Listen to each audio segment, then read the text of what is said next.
যশোর বেনাপোল মহাসড়কের পুলেরহাট ও লাউজানি অংশ খানাখন্দে ভরা। পাকা রাস্তার ইট সুরকি উঠে জায়গায় জায়গায় তৈরি হয়েছে ছোট বড় গর্ত। দীর্ঘদিন সংস্কার না হওয়ায় ঝুঁকি নিয়ে চলছে যানবাহন, হচ্ছে দুর্ঘটনা। যশোর থেকে বিএম ফারুকের প্রতিবেদন, জানাচ্ছেন সৈয়দ মাহমুদ। বেনাপোল ও ভোমরাই স্থলবন্দরের পণ্যবাহী ট্রাক ও দূরপাল্লার যাত্রীবাহী বাস চলাচলের কারণে যশোর বেনাপোল সড়কটি খুবই গুরুত্বপূর্ণ। কিন্তু দীর্ঘদিন সংস্কার না হওয়ায় এ রাস্তায় ছোট বড় অসংখ্য গর্তের সৃষ্টি হয়েছে। এতে গাড়ি চলছে ধীরে, তৈরি হচ্ছে যানজট, চরম ভোগান্তিতে যাত্রী ও চালকরা।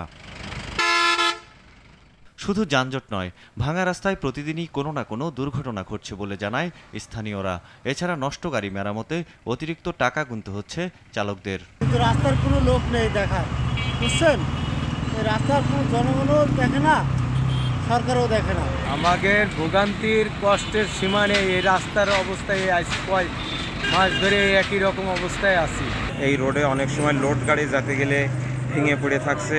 এখানে অ্যাম্বুলেন্স আসলে অ্যাম্বুলেন্স রুগী নিয়ে যেতে পারছে না। পুলেরহাট একটা মরণ খাদে পরিণত হয়েছে।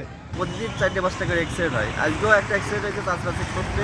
আমরা রাস্তা পারাপার করতে পারি না, চলাফেরা করতে পারি না, প্রচুর জাম।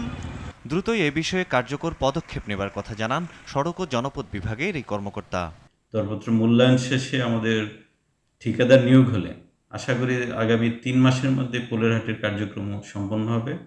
তখন আশা করি নির্বিঘ্নে আমরা যশোর থেকে বেনাপোল যাতায়াত করতে পারব। সৈয়দ মাহমুদ, RTV।